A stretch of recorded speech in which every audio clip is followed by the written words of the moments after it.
పాకిస్తాన్కి మరో ఎదురు దెబ్బ తగిలింది. పాక్ స్టాక్ మార్కెట్ కుప్పకూలింది. కరాచీ ఎక్స్చేంజ్కి భారీ దెబ్బ తగిలింది. పాకిస్తాన్ కీలక స్టాక్ మార్కెట్ ఇండెక్స్ కరాచీ 7,000 పాయింట్ల నష్టపోయింది. ట్రేడింగ్ను స్టాక్ మార్కెట్ నిలిపివేసింది. గతంలో ఎన్నడూ లేని విధంగా పాక్ స్టాక్ మార్కెట్లు పాతాళానికి పడిపోయాయి.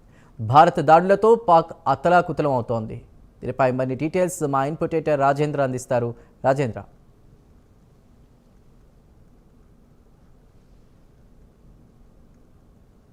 ఈ నేపథ్యంలోనే ఆపరేషన్ సింధూర్ పేరుతో మన దేశం పాకిస్తాన్లో ఉన్నటువంటి ఉగ్ర శిబిరాలపై దాడులు చేసింది. 9 ఉగ్ర శిబిరాలు మొత్తం నేలమట్టం చేసింది.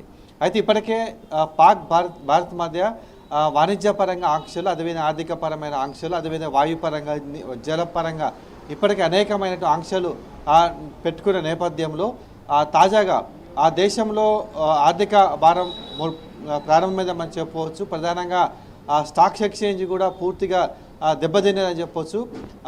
పాకిస్తాన్లో ఉన్నటువంటి స్టాక్ ఎక్స్చేంజ్ మొత్తం కూడా భారీ నష్టాన్ని చవిచూసింది. కరాచీ ఎక్స్చేంజ్ అయితే దీంట్లో ఇంకా కీలకంగా ఉన్నటువంటి కరాచీ ఎక్స్చేంజ్ సంబంధించి భారీ నష్టాన్ని చవిచూసింది. అట్లా ఇక్కడ స్టాక్ మార్కెట్ ఇండెక్స్ కరాచీ 7,000 పాయింట్లకు తగ్గింది. అంత భారీగా నష్టం వచ్చిందనమాట. అంటే పాకిస్తాన్లో ఇంత స్టాక్ ఎక్స్చేంజ్ దిగజారినటువంటి పరిస్థితులు ఇప్పటివరకు ఎప్పుడు లేవు. తాజాగా ఏదైతే భారత్ పాక్తో అంటే ఉద్రిక్త నేపథ్యంలోనే పూర్తిగా ఈ పరిస్థితి మనకు అనిపించిందని చెప్పవచ్చు.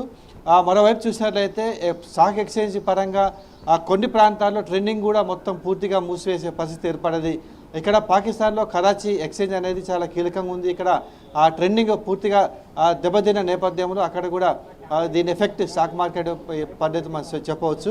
అంటే మొత్తంగా ఏదైతే స్టాక్ మార్కెట్ ఇండెక్స్ పతనానికి కుప్పగోలే పరిస్థితి చేరుకున్న నేపథ్యంలో అక్కడ పాకిస్తాన్ భారీగా నష్టాన్ని చవిచూడాల్సిన పరిస్థితులు ఏర్పడ్డాయని మనం చెప్పవచ్చు. Chandu. Right Rajender, thank you.